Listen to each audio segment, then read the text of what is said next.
2014 నుంచి రాష్ట్ర విభజన జరిగినప్పటి నుంచి ఆంధ్రప్రదేశ్ అభివృద్ధి బాగుండాలని ఆకాంక్షించే వ్యక్తిని. వచ్చే గొడవలకి విభజన జరిగితే ఎలా అయిపోయిందో మనం చూస్తూ వచ్చాం. అందుకని ప్రత్యేకంగా నేను ఆంధ్రప్రదేశ్ బాగు కోసం నేను ఎప్పుడూ నిస్వార్థంగా చేసుకుంటూ వచ్చాను. 2014 నుంచి 2019, 2019 నుంచి 2024కి ప్రభుత్వం మారిన వెంటనే ఒక కన్స్ట్రక్టివ్ అప్రోచ్ నుంచి ఒక డిస్ట్రక్టివ్ అడ్మినిస్ట్రేషన్, డిస్ట్రక్టివ్ గవర్నెన్స్ మొదలైంది. ఇది ప్రజాస్వామ్య హితాన్ని కోరుకునే ప్రతి ఒక్కరికి కూడా చాలా ఆందోళన కలిగించింది. ఈరోజు మేము గౌరవ ముఖ్యమంత్రి గారి నాయకత్వంలో సాధించినవన్నీ చెప్పబోయే ముందు అసలు ఈ పరిస్థితికి ఎలా వచ్చాం, మీకు కూడా ముఖ్యంగా అధికారులు ఉన్నారు, గౌరవ శాసనసభ్యులు ఉన్నారు, ఒకసారి మనం గుర్తుకు తెచ్చుకోవడం చాలా చాలా అవసరం.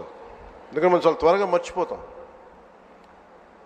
మన మీద కూడా చాలా బాధ్యత ఉంది. అవన్నిటినీ ఒకసారి గుర్తు తెచ్చుకొని మళ్ళీ మనం వచ్చే సంవత్సరానికి ఇంకెంత బాగా చేయగలం అన్న దానికోసం మీకు తెలియజేస్తున్నాను. మమ్మల్ని అందరినీ ఎంత ఇబ్బంది పెట్టారంటే, ఒక సగటు మనిషి దగ్గర నుంచి దేశం మొత్తం ఆయన ఆలోచనల్ని ఆదర్శంగా తీసుకొని పాలసీ మేకింగ్ అయ్యే ఒక దశాబ్దాల అనుభవం ఉన్న, సుదీర్ఘమైన అనుభవం ఉన్న ఒక ముఖ్యమంత్రి గారి, ఒక తెలుగుదేశం పార్టీ నాయకుడు శ్రీ నారా చంద్రబాబు నాయుడు గారి స్థాయి దాకా గత ప్రభుత్వ పాలకులు ఎంత ఇబ్బంది పెట్టారంటే ఇంకంతా ఇంత కాదు. ఎంత వికృతంగా తయారయ్యారంటే ఏదైనా మాట్లాడాలంటే భయం.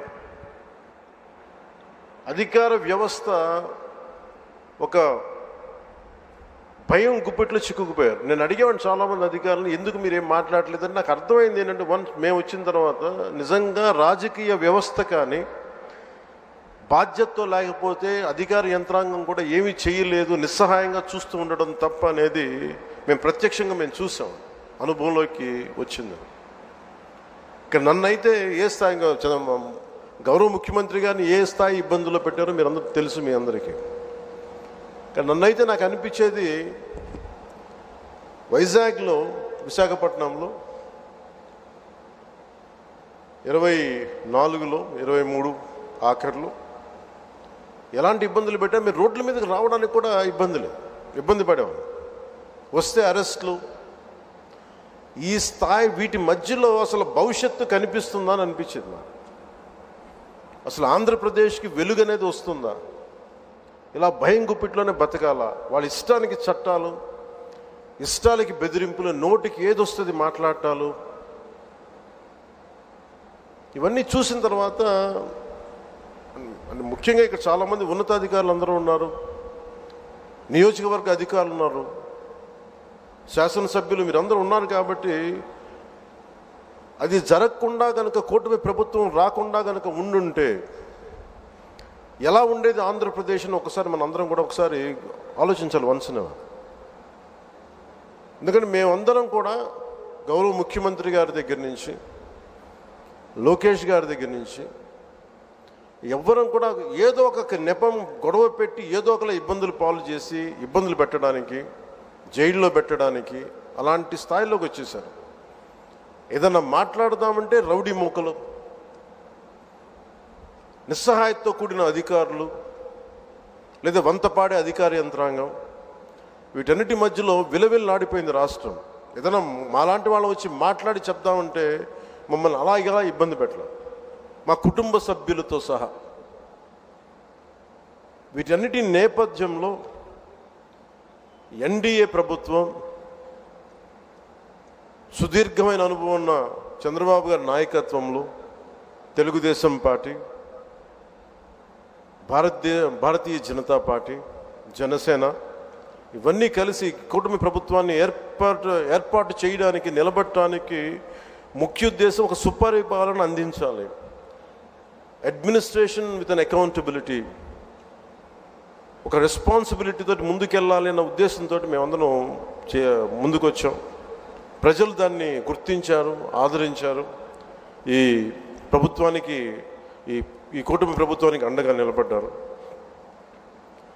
ఆంధ్రప్రదేశ్ ఇప్పుడు స్వర్ణాంధ్రప్రదేశ్ దిశగా అడుగులు వేస్తుంది. ఈ మార్పు తీసుకురావడానికి ఒక యుద్ధమే చేయాల్సి వచ్చింది. ఆ పోరాటానికి ఫలితం వచ్చి ఏడాది పూర్తయింది. చీకటి నుంచి వెలుగులోకి ఇప్పుడిప్పుడే వస్తున్నాం. ముందుగా రాష్ట్ర ప్రజలకి తెలుగుదేశం, భారతీయ జనతా పార్టీ, జనసేన కూటమికి అద్భుత విజయాన్ని అందించిన రాష్ట్ర ప్రజలకి ఈ సుపరిపాలనకి ఏడాది వచ్చిన సందర్భంగా మేము మీకు ప్రత్యేకంగా కృతజ్ఞతలు తెలియజేస్తున్నాం.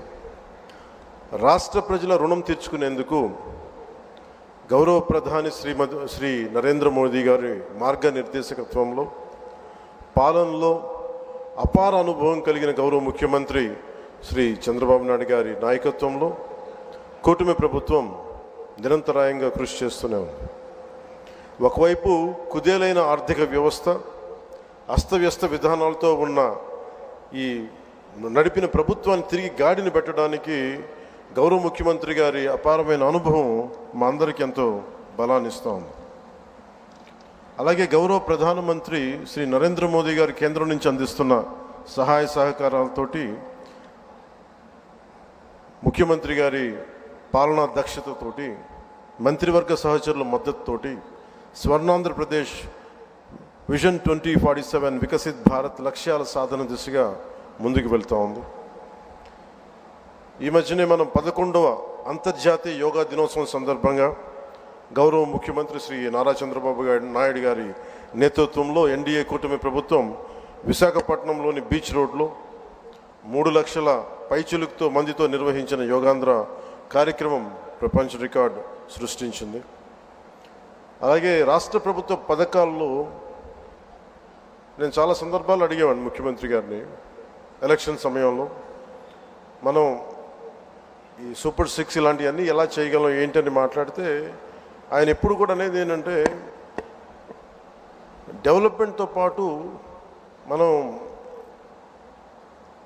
వీటిని ఏవైతే ప్రజలకు అవసరం అయితే ఉన్నాయో అవి కూడా ఇవ్వాల్సిందే మనం అని చెప్పేసి, ముఖ్యంగా ఆయన 3,000 దాకా ఉన్న పెన్షన్ని ఆయన రాగానే 4,000కి పెంచగలిగారు. దివ్యాంగులకు ఇచ్చే పెన్షన్ 3,000 నుంచి 6,000. దివ్యాంగులు కొన్ని సంవత్సరాలుగా నా దృష్టిలో ఉంది, అందరూ ముఖ్యమంత్రి గారి దృష్టిలో ఉంది, మాకు పెంచండి అని అంటుంటే అది కుదరలేకపోయింది ఎవరికి, ఏ ప్రభుత్వానికి కూడా. కానీ ముఖ్యమంత్రి గారి నాయకత్వంలో ఆయన ఫినాన్షియల్ మేనేజ్మెంట్ అద్భుతం కాబట్టి 3,000 నుంచి 6,000కి పెంచారు. అలాగే ఈ సామాజిక పెన్షన్స్ చాలా అవసరం ఇవన్నీ చెప్పి వీటి కోసం 1,939 కోట్లు గత ప్రభుత్వం వెచ్చిస్తే, కూటమి ప్రభుత్వం 2,717 కోట్లు ఖర్చు చేస్తూ 63 లక్షల మందికి ఇది చేయూతనిస్తాం.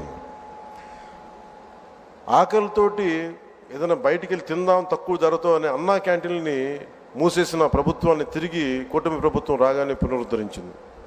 204 అన్నా క్యాంటీన్లు తిరిగి ప్రారంభించి సగటున రోజుకి 3 లక్షల మంది ఆకలి తీరుస్తాం. అలాగే దీపం పథకం ద్వారా తొలి విడతలో 1.15 కోట్ల గ్యాస్ సిలిండర్లని ఉచితంగా అందించారు. ఈ పథకం కోసం కూటమి ప్రభుత్వం 5 ఏళ్లలో 13,423 కోట్ల మొత్తాన్ని ఖర్చు చేయటం.